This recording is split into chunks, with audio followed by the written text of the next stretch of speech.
Hi hello friends, welcome back to my YouTube channel. ಎಲ್ಲರೂ ಹೇಗಿದ್ದೀರಿ? ಎಲ್ಲರೂ ಚೆನ್ನಾಗಿದ್ದೀರಾ ಅಂತ ಅಂದ್ಕೊಂಡಿದ್ದೀನಿ. ನಾನು ಇವತ್ತು MTR ಸಾಂಬಾರು ಪೌಡ್ರಿಂದ ಹೇಗೆ ತರಕಾರಿ ಸಾರು ಮಾಡೋದು ಅಂತ ತೋರಿಸ್ಕೊಡ್ತಾ ಇದ್ದೀನಿ. ಅಂದರೆ ನನ್ನ ಸ್ಟೈಲಲ್ಲಿ ನಾನು ತೋರಿಸ್ಕೊಡ್ತಾ ಇದ್ದೀನಿ. ಬೇರೆ ಥರನೂ ನೀವು ಮಾಡ್ಬೋದು, ಬಟ್ ನನ್ನ ಥರ ನಾನು ಯಾವ ಥರ ಮಾಡ್ತೀನಿ ಅಂತ ತೋರಿಸ್ಕೊಡ್ತಾ ಇದ್ದೀನಿ. ನಾನಿಲ್ಲಿ 1 ಕಪ್ಪಷ್ಟು ತೊಗರಿಬೇಳೆ ತೊಗೊಂಡಿದ್ದೀನಿ. ತೊಗರಿಬೇಳೆ ತೊಗೊಂಡ್ರೆ ಇನ್ನು ಟೇಸ್ಟ್ ಒಂದು ಸ್ವಲ್ಪ ಚೆನ್ನಾಗಿರುತ್ತೆ. ಅದಕ್ಕೋಸ್ಕರ ನಾನು ನೋಡಿಲಿ ಒಂದೇ ಒಂದು ಆಲೂಗೆಡ್ಡೆ ತೊಗೊಂಡಿದ್ದೀನಿ, ಒಂದು 5-6 ಬೀನ್ಸ್ ತೊಗೊಂಡಿದ್ದೀನಿ. ಹಾಗೆಯೇ ನಾನಿಲ್ಲಿ ಮೂಲಂಗಿ ತೊಗೊಂಡಿದ್ದೀನಿ. ನೀವು ಬೇರೆ ತರಕಾರಿನೂ ಆ್ಯಡ್ ಮಾಡ್ಬೋದು, ಬದನೆಕಾಯಿ ಯಾವ ಥರನಾದರೂ. ನಾನಿಲ್ಲಿ ಇದ್ದಷ್ಟು ನಾನು ಆ್ಯಡ್ ಮಾಡ್ತಿದ್ದೀನಿ. ನೋಡಿ, ನಾನು ಈರುಳ್ಳಿನ ಹಾಗೆ 2 ಹಾಕ್ಕೊಳ್ತಾ ಇದ್ದೀನಿ, ಹಂಗೆ ಟೊಮೊಟೊನೂ 2 ಹಾಕ್ಕೊಳ್ತಾ ಇದ್ದೀನಿ. ನಾನು ಇದನ್ನು ನೀಟಾಗಿ ತೊಳ್ಕೊಂಡು ಒಂದು ಕುಕ್ಕರಿಗೆ ನಾನು ಹಾಕ್ಕೊಳ್ತಿದ್ದೀನಿ. ಇವಾಗ ನೋಡಿ, ತೊಗರಿಬೇಳೆ ಹಾಕ್ಕೊಂಡಿದ್ದೀನಿ. ಇವಾಗ ಹಾಗೆ ತರಕಾರಿನೂ ಈರುಳ್ಳಿ ಟೊಮೊಟೊ ಎಲ್ಲ ಹಾಕ್ಕೊಳ್ತಾ ಇದ್ದೀನಿ. ನೀಟಾಗಿ ತೊಳೆದ್ಬಿಟ್ಟು ಹಾಕ್ಕೊಳ್ತಾ ಇದ್ದೀನಿ. ನಾನಿಲ್ಲಿ ಹಾಕ್ಬಿಟ್ಟು ಇದಕ್ಕೆ ನೀರು ಎಷ್ಟು ಬೇಕಷ್ಟೇ, ಅಂದರೆ ನಿಮಗೆ ಗಟ್ಟಿ ಬೇಕಾ ಸಾಂಬಾರು ಇಲ್ಲ ತೆಳ್ಳಗೆ ಬೇಕಾ ಸಾಂಬಾರು, ಅದ್ರ ಮೇಲೆ ಡಿಪೆಂಡಾಗಿ ನೀರನ್ನ ಹಾಕ್ಕೊಳ್ಳಿ. ನನಗಿಲ್ಲಿ ಸ್ವಲ್ಪ ಗಟ್ಟಿಗೆ ಬೇಕಾಗಿರೋದ್ರಿಂದ ನಾನು ಅದಕ್ಕೆ ನೀರು ಸ್ವಲ್ಪ ಕಮ್ಮಿ ಹಾಕ್ಕೊಳ್ತಿದ್ದೀನಿ. ಹಾಗೆ ಸ್ವಲ್ಪ ಸಾಲ್ಟ್ ಹಾಕ್ಕೊಳ್ತಾ ಇದ್ದೀನಿ. ನಿಮಗೆ ಸಾಂಬಾರು ಕುದಿ ಬರೋಕ್ಕೆ ಬೇಕಾದ್ರೆ ಆವಾಗ ಒಂದು ಸ್ವಲ್ಪ ಹಾಕ್ಕೊಬೋದು. ನೋಡಿ, ಇವಾಗ ಒಂದು ಸ್ವಲ್ಪ ಸಾಂಬಾರು ಹಾಕ್ಕೊಂಡು ಹಂಗೆ ಕುಕ್ಕರ್ ಕ್ಲೋಸ್ ಮಾಡಿ ವಿಜಿಲ್ನ ಇದನ್ನು ಇವಾಗ 2 ಕೂಗಿಸ್ಕೋಬೇಕು. ನಾವು ಜಾಸ್ತಿ ಕೂಗಿಸ್ಕೋಬೋದು. ಅದಕ್ಕೋಸ್ಕರ ಒಗ್ಗರಣೆಗೆ ಒಂದು ಈರುಳ್ಳಿ, ಸ್ವಲ್ಪ ಮೆಣಸಿನ್ಕಾಯಿ, ಒಣಮೆಣಸಿನ್ಕಾಯಿ, ಕರ್ಬೇವಿನ ಸೊಪ್ಪು, ಸಾಸಿವೆ, ಎಣ್ಣೆ, 1 ಟೊಮೊಟೊ ತೊಗೊಂಡಿದ್ದೀನಿ ನಾನಿಲ್ಲಿ. ಹಾಗೆಯೇ ನಾವು ಅಂದರೆ ಗ್ರೈಂಡ್ ಮಾಡ್ಕೊಳ್ಳೋದಕ್ಕೆ ಏನೇನು ಬೇಕು ಅಂದರೆ ತೆಂಗಿನಕಾಯಿ, ಸ್ವಲ್ಪ ಬೆಳ್ಳುಳ್ಳಿ, ಸ್ವಲ್ಪ ಖಾರದ ಪುಡಿ, ಹಾಗೆ MTR ಸಾಂಬಾರು ಪೌಡ್ರ್ ತೊಗೊಂಡಿದ್ದೀನಿ. ಒಂದಾದರೆ ಸಾಕು. ಹಾಗೆ ಸ್ವಲ್ಪ ಹುಣಸೆಹಣ್ಣು ತೊಗೊಂಡಿದ್ದೀನಿ ನಾನಿಲ್ಲಿ. ನಿಮಗೆ ಖಾರ ಜಾಸ್ತಿ ಬೇಕು ಅನ್ನೋರು ಸ್ವಲ್ಪ ಖಾರದ ಪುಡಿ ಜಾಸ್ತಿನೇ ಹಾಕ್ಕೊಳ್ಬೋದು. ನೋಡಿ, ಇವಾಗ ವಿಜಿಲ್ ಕೂಗ್ತಾ ಇದೆ, 2 ಕೂಗಲಿ. ಹಾಗೆ ನಾವು ಖಾರಕ್ಕೆ ರೆಡಿ ಮಾಡ್ಕೊಬಿಡೋಣ. ಇವಾಗ ನೋಡಿ, ಒಂದು ಜಾರ್ಗೆ ನಾವು ಇವಾಗ ತೆಂಗಿನಕಾಯಿ ಸ್ವಲ್ಪ ಜಾಸ್ತಿನೇ ತೊಗೊಂಡಿದ್ದೀನಿ ನಾನಿಲ್ಲಿ ತೆಂಗಿನಕಾಯಿ ಕ್ವಾಂಟಿಟಿನ. ನೀವು ಕಮ್ಮಿ ಬೇಕಾದ್ರೂ ತೊಗೋಬೋದು. ಹಾಗೆ ಬೆಳ್ಳುಳ್ಳಿ ತೊಗೊಂಡಿದ್ದೀನಿ ನಾನಿಲ್ಲಿ, ಬೆಳ್ಳುಳ್ಳಿ ಹಾಕ್ಕೊಳ್ತಾ ಇದ್ದೀನಿ. ಖಾರದ ಪುಡಿ ನೋಡಿ 1.5 ಸ್ಪೂನಷ್ಟು ತೊಗೊಂಡಿದ್ದೀನಿ, ನಾನು ಹಾಕ್ಕೊಳ್ತಾ ಇದ್ದೀನಿ.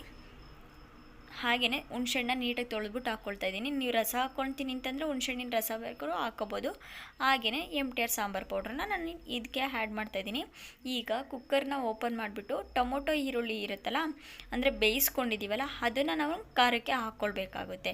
ಏಕೆ ಅಂತಂದರೆ ಟೊಮೊಟೊನ ಈರುಳ್ಳಿನ ಬೇಯಿಸ್ಕೊಂಡ್ರೆ ಸಾಂಬಾರು ಸ್ವಲ್ಪ ಟೇಸ್ಟ್ ಬರುತ್ತೆ. ಅದಕ್ಕೋಸ್ಕರ ನೋಡಿ, ಜಾರಿಗೆ ಹಾಕ್ಕೊಳ್ತಾ ಇದ್ದೀನಿ. ಇವಾಗ ಇದನ್ನು ನಾನು ಗ್ರೈಂಡ್ ಮಾಡ್ಕೊಂಬರ್ತೀನಿ. ನೋಡಿ, ಗ್ರೈಂಡ್ ಮಾಡ್ಕೊಂಡಿದ್ದಾಗಿದೆ. ಇವಾಗ ನಾವು ಒಗ್ಗರಣೆ ಮಾಡ್ಕೊಳ್ಳೋಣ. ನೋಡಿ, ಎಷ್ಟು ಚೆನ್ನಾಗಿ ಬೆಂದಿದೆ ಬೇಳೆ ಎಲ್ಲ. 2 ಕೂಗು ಸಾಕು, ಜಾಸ್ತಿ ಕೂಗಿಸ್ಕೋಬಾರ್ದು. ಜಾಸ್ತಿ ಕೂಗಿಸ್ಕೊಂಡಷ್ಟು ಬೇಳೆ ಫುಲ್ಲು ಸ್ಮ್ಯಾಚ್ ಥರ ಆಗೋಗ್ಬಿಡುತ್ತೆ. ಅದಕ್ಕೋಸ್ಕರ ಈಗ ಒಂದು ಪಾತ್ರೆಗೆ 2 ಸ್ಪೂನಷ್ಟು ಆಯಿಲ್ ಹಾಕ್ಕೊಂಡಿದ್ದೀನಿ ನಾನಿಲ್ಲಿ. ಆಯಿಲು ಬಿಸಿ ಆಗಬೇಕು. ಬಿಸಿ ಆದಮೇಲೆ ನೋಡಿ, ಇವಾಗ ಬಿಸಿ ಆಗಿದೆ. ಇವಾಗ ಸಾಸಿವೆ ಹಾಕ್ಕೊಳ್ತಾ ಇದ್ದೀನಿ. ಸಾಸಿವೆ ಹಾಕ್ಕೊಂಡ್ಮೇಲೆ ನಾವು ಇವಾಗ ಕರ್ಬೇವಿನ ಸೊಪ್ಪು ಹಾಗೆ ಒಣಮೆಣ್ಸಿನ್ಕಾಯಿ ಹಾಕ್ಕೊಳ್ತಾ ಇದ್ದೀನಿ. ನನಗಿಲ್ಲಿ ಖಾರ ಜಾಸ್ತಿ ಬೇಕಾಗಿರೋದ್ರಿಂದ ನಾನು ಒಣಮೆಣ್ಸಿನ್ಕಾಯಿ ಆ್ಯಡ್ ಮಾಡ್ತಾ ಇದ್ದೀನಿ. ಇವಾಗ ಈರುಳ್ಳಿ ಹಾಕ್ಬಿಟ್ಟು 1-2 ನಿಮಿಷ ಫ್ರೈ ಮಾಡಬೇಕು. ಈರುಳ್ಳಿ ಒಂದು ಸ್ವಲ್ಪ ಕಲರ್ ಬರೋವರೆಗೂ ನೋಡಿ ಚೆನ್ನಾಗಿ ಫ್ರೈ ಮಾಡ್ಕೊಳ್ಬೇಕು. ಇವಾಗ ನಾನು ಚೆನ್ನಾಗಿ ಫ್ರೈ ಮಾಡ್ಕೊಂಡ್ಮೇಲೆ ನಾನು ಇವಾಗ 1 ಟೊಮೊಟೊನ ಈ ಥರ ಕಟ್ ಮಾಡ್ಕೊಂಡಿದ್ದೆ, ಕಡ್ಡಿ. ಸೊ ಇವಾಗ ಹಾಕ್ಕೊಂಡು ಫ್ರೈ ಮಾಡ್ಕೊಳ್ತಾ ಇದ್ದೀನಿ.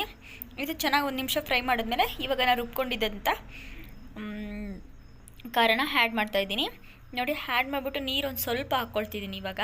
ಯಾಕೆಂದರೆ ನಾವು ತರಕಾರಿ ಬೇಯಿಸ್ಕೊಂಡಿರ್ತೀವಲ್ಲ, ಸೊ ಅದರಲ್ಲೂ ನೀರಿರುತ್ತೆ. ಸೊ ನೀರು ಸ್ವಲ್ಪ ಕಮ್ಮಿನೇ ಹಾಕ್ಕೊಳ್ತಾ ಇದ್ದೀನಿ. ಜಾರ್ನೆಲ್ಲ ನೀಟಾಗಿ ತೊಳ್ಕೊಂಡು ಹಾಗೆಯೇ ಹಾಕ್ಕೊಳ್ತಾ ಇದ್ದೀನಿ ಅದರಲ್ಲಿರೋ ಖಾರನೆಲ್ಲ. ಸೊ ಇವಾಗ ಬೇಳೆ ತರಕಾರಿ ಬೇಯಿಸ್ಕೊಂಡಿದ್ದಲ್ಲ, ಆ ನೀರು ಆ್ಯಂಡ್ ತರಕಾರಿ ಬೇಳೆನ ಆ್ಯಡ್ ಮಾಡ್ತಾಯಿದ್ದೀನಿ.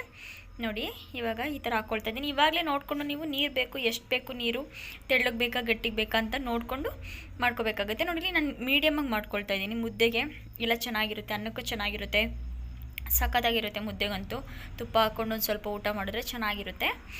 ನೋಡಿ, ಇದು ಇವಾಗ ಕುದಿ ಬರಬೇಕು. ಕುದಿ ಬರೋವರೆಗೂ ಬಿಡಬೇಕಾಗುತ್ತೆ ನಾವು. ಇವಾಗ ಒಂದು ಸ್ವಲ್ಪ ಸಾಲ್ಟ್ ಹಾಕ್ತಾಯಿದ್ದೀನಿ ನಾನು. ಈಗಲೇ ಕುದಿ ಬರೋದಕ್ಕಿಂತ ಮುಂಚೆನೇ ನಾನು ಹಾಕ್ತಾಯಿದ್ದೀನಿ. ಈ ಸಾಂಬಾರು ಏನಪ್ಪ ಅಂತಂದರೆ ಮುದ್ದೆಗೂ ಚೆನ್ನಾಗಿರುತ್ತೆ, ರೈಸ್ಗೂ ಚೆನ್ನಾಗಿರುತ್ತೆ.